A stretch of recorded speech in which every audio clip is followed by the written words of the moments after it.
Cerita kepunahan harimau. Jika dalam berbagai dongeng anak-anak, harimau dikisahkan sebagai si raja hutan yang sombong dan zalim yang akhirnya kalah oleh kecerdikan atau kebaikan hati binatang-binatang lain, maka pada kenyataannya tidak demikian. Dari 3 subspesies harimau yang pernah dimiliki Indonesia, 2 subspesies yang sudah punah, penyebabnya adalah kesombongan dan keserakahan manusia. Subspesies yang punah paling dulu adalah harimau Bali Panthera tigris balikat Swartz, 1912. Sebelum kedatangan Belanda ke Nusantara, harimau adalah satwa yang sangat ditakuti sekaligus dihormati oleh penduduk lokal. Diperkirakan, hingga akhir abad ke-17, masih ada sekitar 300-an ekor harimau Bali di habitatnya. Belanda dan masyarakat Eropa pada umumnya pada waktu itu menganggap perburuan binatang buas sebagai sebuah prestij. Area Pulau Bali yang sempit dan perburuan yang terus dilakukan membuat populasinya semakin menurun.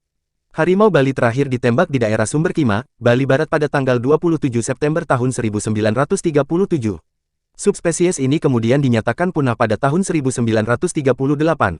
Yang kedua adalah harimau Jawa Panthera tigris sondaica Teming, 1844. Pembukaan lahan hutan di Jawa pada awal tahun 1800-an untuk menjadi perkebunan, mengusik habitat harimau Jawa, yang kemudian menimbulkan konflik antara harimau dengan manusia. Karena banyaknya konflik antara harimau Jawa dengan manusia tersebut, perburuannya menjadi semakin masif. Hingga awal tahun 1940-an, populasi harimau Jawa diperkirakan tinggal 200-300 ekor dan menurun terus setelah itu. Pada tahun 1950-an harimau Jawa diperkirakan tinggal tersisa 25-an ekor. International Union for Conservation Nature secara resmi mengumumkan bahwa harimau Jawa yang terakhir berada di Taman Nasional Meru Betiri, Jawa Timur pada tahun 1976. Sesudah itu harimau semakin menghilang dan akhirnya dinyatakan punah pada awal 1980-an. Saat ini sesekali dilaporkan terlihat di hutan-hutan di pegunungan di Pulau Jawa, namun keberadaannya masih belum dapat diverifikasi. Saat ini yang tersisa di Indonesia tinggallah harimau Sumatera. Harimau Sumatera merupakan subspesies harimau dengan ukuran tubuh kecil. Harimau ini mempunyai warna paling gelap dibanding subspesies harimau lainnya. Pola hitamnya berukuran lebar dan jaraknya rapat serta berhimpitan. Subspesies harimau Sumatera ini juga memiliki lebih banyak janggut dan surai dibandingkan subspesies harimau lainnya. Harimau jantan dewasa berukuran panjang, dari kepala sampai ke kaki, sekitar 250 cm, dengan berat sekitar 140 kg. Tingginya dapat mencapai 60 cm.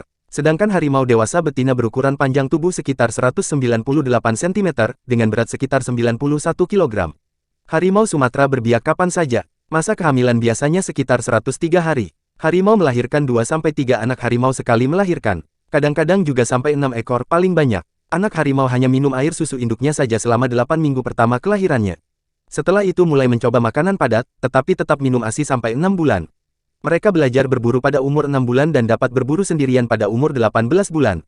Harimau Sumatera merupakan makhluk soliter yang berburu mangsanya sendirian. Makanan harimau Sumatera tergantung pada habitat yang menjadi tempat tinggalnya. Harimau merupakan pemangsa utama dalam rantai makanan. Harimau memangsa babi hutan, rusa, ungaks atau ikan. Pada keadaan tertentu, harimau juga memangsa kijang, kancil, beruk, landak, terenggiling, beruang madu dan lainnya. Habitat. Harimau Sumatera hanya hidup di Pulau Sumatera. Habitatnya mulai dari hutan dataran rendah sampai hutan pegunungan dan juga tinggal di banyak tempat yang tidak terlindungi. Saat ini diperkirakan populasinya di alam hanya tinggal sekitar 400-an ekor yang tersebar di cagar alam dan taman-taman nasional serta daerah-daerah lain yang telah beralih fungsi menjadi lahan pertanian.